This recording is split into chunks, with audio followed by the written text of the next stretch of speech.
दोस्तों, बहुत समय पहले की बात है। किसी गांव में एक सम्राट था। उस सम्राट के पास सब कुछ था। बेशुमार दौलत थी, अच्छी प्रजा थी जो उसका ख्याल रखती थी, उसके आदेशों का पालन किया करती थी और वह भी अपनी प्रजा का खूब ध्यान रखा करता था। उन्हें कभी किसी चीज की कोई कमी महसूस नहीं होने देता था। कहने को तो उस सम्राट के पास सब कुछ था, किसी चीज की कोई कमी नहीं थी, लेकिन उसका मन कभी किसी एक काम पर नहीं टिक पाता था। वह जब भी किसी भी चीज को करने का प्रयास करता था तो उसका ध्यान कहीं भटक जाता। इस चीज को लेकर वह बहुत चिंतित रहता था। कई बार वह अपने बगल के राज्य के राजाओं से भी मिला था और सभी ने उसे अलग अलग राय दी थी। सभी ने उसे अलग अलग तरीके बताए थे। जो भी तरीके उस सम्राट ने सुने थे, उन तरीकों को अपने जीवन में उतारा, लेकिन उन उपायों से उसे कोई लाभ न मिला, जिसके कारण वह हमेशा चिंतित रहता, परेशान रहता। कई बार तो रातों को उसे नींद भी नहीं आती और वह केवल करवटें बदलता रहता। एक दिन सम्राट के कानों तक एक बात पहुंची कि उसके राज्य में एक ऐसा असाधारण व्यक्ति है जिसके शब्द अनमोल है, जिसके एक एक शब्द में जीवन का रहस्य छुपा है, जीवन का सत्य छुपा है। और उस व्यक्ति से मिलने के लिए लोग दूर दूर से आते हैं, क्योंकि हर व्यक्ति की समस्या का समाधान वह बहुत ही सरलता और आसानी से करता है। यह बात सुनकर सम्राट बहुत प्रसन्न हुआ। उसे लगा कि अब उसके सवालों का जवाब उसे मिल जाएगा। इतनी तारीफ सुनकर सम्राट ने यह तय किया कि वह तुरंत ही जाकर उस व्यक्ति से मिलेंगे और उसे यह भी पता चल जाएगा कि जो लोग उनकी इतनी तारीफ कर रहे हैं, क्या वह सच है या नहीं। अगले दिन सुबह सुबह वह सम्राट उस व्यक्ति से मिलने के लिए निकल गया। रास्ता कुछ ज्यादा ही लंबा था, जिस कारण सम्राट ने बीच रास्ते में आराम किया। वहां पर उपस्थित हर कोई उस व्यक्ति के बारे में जानता था। जब सम्राट ने उनसे उस व्यक्ति के बारे में पूछा तो वे लोग उस असाधारण व्यक्ति की खूब तारीफ कर रहे थे। तभी सम्राट ने सोचा कि लगता है ये व्यक्ति बहुत बुद्धिमान है, बहुत ज्ञानी होगा और प्रभावशाली व्यक्ति होगा, अन्यथा हर कोई उसकी इतनी तारीफ नहीं करता। जरूर ही उस व्यक्ति में ऐसी कोई बात अवश्य है जिसके कारण हर कोई उन्हें जानता है और उनकी तारीफ कर रहा है। उस व्यक्ति की तारीफ सुनकर सम्राट के मन में उस व्यक्ति से मिलने की उत्सुकता और अधिक हो गई। अब वह सम्राट जल्द से जल्द उस व्यक्ति से मिलना चाहता था, जिसके कारण वह आगे का सफर तय करना शुरू कर देता है। जैसे तैसे वह सम्राट उस व्यक्ति के आश्रम पहुंचा, पर आश्रम में उसे कोई नजर नहीं आया। आश्रम के पीछे एक छोटा सा बगीचा था। जब सम्राट वहां पहुंचा तो उसने देखा कि एक माली बगीचे में काम कर रहा था। उसका पूरा शरीर मिट्टी से लटपट था, पैरों में कोई चप्पल नहीं थी। इसको देखकर सम्राट ने माली से कहा, सुनिए महोदय, इस आश्रम के मालिक कहाँ हैं? मैं उनसे मिलने आया हूं। इस पर वह माली जवाब देते हुए कहता है, श्रीमान, आप अंदर बैठिए, मैं उन्हें बुलाता हूं, वह जल्द ही आपसे मिलेंगे। माली की यह बात सुनकर सम्राट अंदर कुटिया में जाकर बैठ गया और उस असाधारण व्यक्ति के आने का इंतजार करने लगा। कुछ देर प्रतीक्षा करने के बाद जब असाधारण व्यक्ति उस सम्राट के सामने पहुंचा, उसने देखा कि यह तो वही व्यक्ति है जो बगीचे में काम कर रहा था। सम्राट ने उन्हें नमस्कार किया और बहुत हैरानी से कहा, अरे आप तो वही माली है जो बाहर बगीचे में काम कर रहे थे। लेकिन अब की बार तो माली एक बौद्ध भिक्षु के रूप में आया था। तभी बौद्ध भिक्षु सम्राट से कहते हैं, सम्राट, मेरा मजाक माफ कीजिए, मैं बगीचे में छोटा सा काम कर रहा था। मैं ही यहाँ का माली हूं और मैं ही वह असाधारण व्यक्ति हूं जिससे आप यहाँ इतनी दूर मिलने आए। कृपया करके अपने आने का कारण बताएं। इस पर सम्राट उन बौद्ध भिक्षु से कहता है, महाराज, मैंने सुना है कि आप जैसा व्यक्ति इस पूरे राज्य में नहीं है। मैंने आपकी तारीफ सुनी है, मैंने आपके बारे में कई सारी अच्छी बातें सुनी हैं। मैंने यह भी सुना है कि आपके पास जो भी अपनी समस्या लेकर आता है, उसकी समस्या का समाधान आप अवश्य करते हैं। इसी कारणवश मैं आज आपसे यहाँ पर मिलने आया हूँ और मैं आपसे उपदेश सुनना चाहता हूँ। लेकिन मेरे मन में एक शंका है। इस पर बौद्ध भिक्षु सम्राट से कहते हैं, कैसी शंका? इस पर सम्राट कहता है, मैंने बहुत से विद्वानों को देखा है, बहुत से ज्ञानियों को देखा है। वे जब भी चलते हैं तो उनके पास तरह तरह की ध्यान की किताबें होती हैं। उनके पास ऐसा कोई ना कोई संकेत जरूर नजर आता है जिससे यह पता चल सकता है कि वे लोग ज्ञानी हैं, लेकिन आपके पास तो ना कोई ज्ञान की किताबें हैं और ना ही कोई ऐसी कला के संकेत आप में नजर आ रहे हैं, लेकिन उसके बावजूद आप बहुत शांत नजर आ रहे हैं। क्या आप मुझे इसका रहस्य बता सकते हैं? इस पर बौद्ध भिक्षु मुस्कुराने लगे और सम्राट से कहते हैं, मेरा ज्ञान तो इस संस्कार में प्रकृति के रूप में हर जगह है। मैं अपना ज्ञान जीवन की सरल और साधारण वस्तुओं से ही लेता हूं। पर महाराज, आप यहाँ किस समस्या को लेकर परेशान हैं? कृपया आप मुझे आपके यहाँ आने का कारण समझाएं। इस पर सम्राट कहते हैं, गुरुवर, मेरे यहाँ आने का कारण यह है कि मैं किसी भी काम को लेकर लंबे समय तक उसी कार्य पर अपना ध्यान नहीं लगा पाता। मैं कुछ ही देर में उस कार्य से भटक जाता हूँ। कृपया कर मुझे अपने इस समस्या का समाधान बताएं। मैं इस बात से काफी चिंतित हूँ। बौद्ध भिक्षु ने सम्राट की चिंता को समझकर कहा, महाराज, आपकी समस्या मुझे समझ आ गई है। आप जिस कार्य पर ध्यान नहीं लगा पा रहे हैं, उसके लिए मैं आपको एक उपाय बता सकता हूँ, लेकिन आज आपको देर हो चुकी है। आप मुझे कल सुबह मिलिए। कल सुबह का समय ठीक रहेगा। कल सुबह जब आप मुझसे मिलेंगे तो मैं आपके सभी सवालों का जवाब आपको दे दूंगा। यह कहकर बौद्ध भिक्षु वापस अपने बगीचे में लौट गए और वह सम्राट भी वापस अपने महल लौट गया। लेकिन सम्राट को रात भर नींद नहीं आई। वह बस यही सोच में लगा था कि आखिर बौद्ध भिक्षु मुझे क्या बताने वाले हैं। वह तो मुझे एक साधारण से माली नजर आ रहे हैं, लेकिन जिस तरह से उनका मन शांत था, जिस तरह से वह शांत नजर आ रहे थे, यह बहुत आश्चर्य करने वाली बात है। रात भर सम्राट इन्हीं ख्यालों में खोया रहा। अगले दिन सुबह सूरज निकलने से ठीक पहले सम्राट उस आश्रम पर वापस पहुंचा। वहां पर बौद्ध भिक्षु पहले से ही उपस्थित थे। जैसे ही सम्राट वहां पहुंचा, उन बौद्ध भिक्षु ने एक पानी का छोटा सा जग उस सम्राट के हाथ में थमा दिया और कहते हैं, इसे लीजिए और पौधों पर धीरे धीरे पानी डालिए। और ऐसा करते करते यह आपके सामने पूरे 15 पौधे हैं। इन सभी पर आपको इसी प्रकार पानी डालते चले जाना है। लेकिन जब आप इस क्रिया को कर रहे होंगे तो उस वक्त मेरी एक बात का अवश्य ध्यान रखिएगा कि आपको इस दौरान कुछ और नहीं करना है, ना कुछ सोचना है और ना ही कहीं आपका ध्यान भटकना चाहिए। आप जब इन पौधों को पानी दे रहे होंगे तो आपका पूरा ध्यान केवल इन पौधों पर ही होना चाहिए। यदि इस बीच आपके मन में कोई विचार आए तो वहीं पर रुक जाइएगा और फिर दोबारा से पहले पौधे से पानी डालना शुरू कीजिएगा। और जब आप मेरी बात मानकर ठीक इसी प्रकार इन सभी 15 पौधों को पानी दे देंगे, तब आप मेरे पास आइएगा और मैं आपके सभी सवालों का जवाब आपको दे दूंगा। उस सम्राट ने आज तक ऐसा कोई काम नहीं किया था और सम्राट को यह काम बहुत छोटा सा लग रहा था। सम्राट पहली बार ऐसा कोई काम करने जा रहा था। उस पानी के जग से पहले पौधे पर बहुत ही ध्यानपूर्वक पानी दिया और फिर दूसरे पौधे की ओर आगे गया। दूसरे पौधे पर भी उसने ध्यानपूर्वक पानी दिया। फिर उसने तीसरे पौधे पर पानी देना शुरू किया ही था कि उसके मन में तरह तरह के विचार उत्पन्न होने लगे।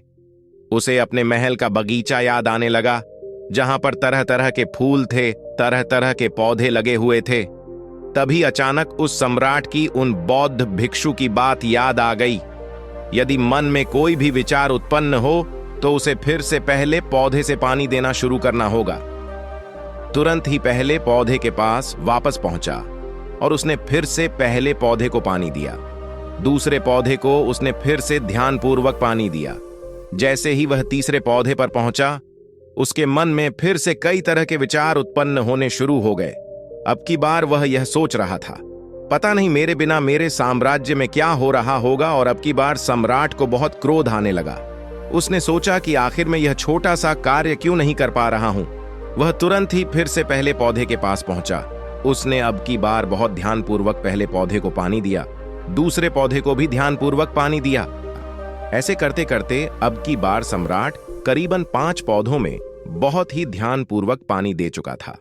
लेकिन अब की बार जैसे ही उसने छठे पौधे पर पानी देना शुरू किया, उस पानी को देखकर सम्राट के मन में नदी के विचार उत्पन्न होने लगे और सम्राट अब बहुत परेशान हो चुका था। जितनी बार वह पौधों को पानी देने का प्रयास करता है, हर बार वह असफल हो जाता है। उसका मन उतना ही ज्यादा व्याकुल होता जाता है और वह खुद पर क्रोधित हो जाता है। सम्राट यह बात बहुत अच्छी तरह से जानता था कि वह भिक्षु उसकी परीक्षा ले रहे हैं।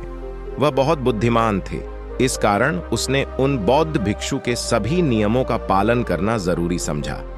सम्राट जितनी बार भी कोशिश करता है, हर बार वह असफल हो जाता है। उसका मन उतना ही ज्यादा व्याकुल होता जाता है, हमेशा खुद को किसी न किसी विचार में उलझा हुआ पाता। ऐसे ही करते करते सुबह से शाम का वक्त हो चुका था, लेकिन अब तक वह सम्राट पूरे 15 पौधों में पानी नहीं दे पाया था। जब बौद्ध भिक्षु लौटकर शाम को वापस आश्रम लौटे तो उन्होंने देखा कि वह सम्राट थक हार कर बैठा हुआ है और तरह तरह की बातों में उलझा हुआ है। तभी बौद्ध भिक्षु सम्राट के पास पहुंचे और कहने लगे, सम्राट, मैं तुम्हारी ईमानदारी से बहुत खुश हूं। तुमने अपने कार्य को पूरे मन और लगन के साथ करने का पूरा प्रयास किया, इसलिए जो बात मैं तुम्हें बताने जा रहा हूं उसे बहुत ही ध्यानपूर्वक सुनना और समझने का प्रयास करना। जब हमारा मन विचारों से खाली हो जाता है, तब उसमें मन का असली स्वरूप नजर आता है। तब साधारण से साधारण सा काम भी हमें ज्ञान और शांति देता है। इस पर सम्राट उन बौद्ध भिक्षु से कहता है, हे महाराज, पर यह कैसे संभव है? मैं तो जब भी कोई कार्य करता हूं तो मन में कई तरह के विचार उत्पन्न होते हैं और मैं उन विचारों में फंस कर रह जाता हूं और वहां से बाहर निकलने का कोई रास्ता मुझे नजर नहीं आता।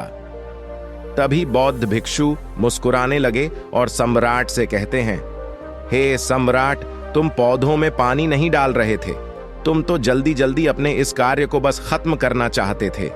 तुम्हारे मन में तो यह विचार उत्पन्न हो रहा था कि तुम जल्दी से जल्दी इन 15 पौधों में पानी दे दो और उसके बाद तुम मुझसे मिल सको, मुझसे अपने प्रश्नों का उत्तर जान सको।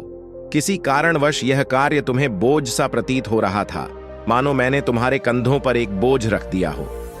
और यही कारण है कि तुम अपने आप को इस पल में रोक नहीं पाए। जब हमारे सामने रखा हुआ कार्य बोझ लगता है तो हम उसे बस जैसे तैसे खत्म करना चाहते हैं और उस काम को करते समय हम अपना पूरा ध्यान उस कार्य पर नहीं दे पाते।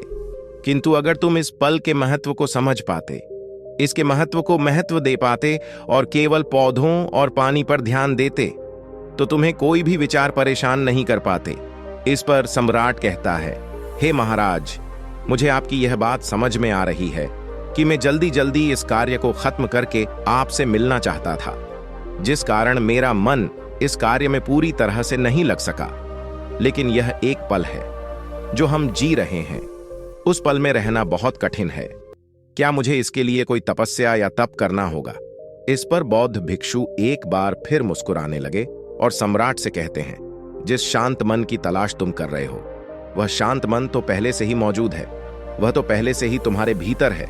इसके लिए तुम्हें कहीं भी जाने की कोई आवश्यकता नहीं है और ना ही तुम्हें कहीं शांत जगह जाने की आवश्यकता है। इसके लिए कुछ जरूरी है तो यह है अपनी सांसों पर ध्यान देना। इसलिए अपनी सांसों पर ध्यान देना सीखो। हम किस तरह से सांसें ले रहे हैं और किस तरह से त्याग रहे हैं, इस बात को देखने और समझने का प्रयास करें। तब तुम्हें यह समझ में आ जाएगा कि तुम्हारा शांत मन तो तुम्हारी सांसों के साथ ही बना हुआ है। उसके बाद तुम चाहो तो कोई भी कार्य करते वक्त भी अपनी सांसों पर ध्यान दे सकते हो। जब तुम कहीं चल रहे हो, कोई ऐसा कार्य कर रहे हो, तो तुम्हें अपनी सांसों पर ध्यान देना चाहिए, या कोई भी ऐसा काम किया जो तुम्हें वर्तमान से बांधे रखे। इसका एक और तरीका है, 2-4 मिनट अपने आसपास की प्रकृति पर गौर करो। देखो कि क्या चल रहा है तुम्हारे आसपास, इससे तुम वर्तमान में आ जाओगे। फिर तुम उस कार्य को जल्दी जल्दी बस यूं ही खत्म नहीं करके उसे पूरे मन से करने का प्रयास करो, जिससे तुम्हारा मन एकाग्र होगा। और जब तुम्हारा मन एकाग्र होगा तो तुम चाहे कोई भी कार्य क्यों ना करो, फिर चाहे वह छोटा हो या बड़ा, तुम्हारा मन उसमें पूरी तरह से विलीन हो जाएगा और वह कार्य ही तुम्हें शांति और ज्ञान भी प्रदान करेगा। ऐसे समय पर हमारे मन में किसी प्रकार के कोई विचार उत्पन्न नहीं हो पाते हैं, और जब हम ऐसा करते हैं तो कर्ता और कर्म एक हो जाते हैं और हमारे भीतर की जो शांति है वह प्रकट होने लगती है। हम उसमें मग्न हो जाते हैं।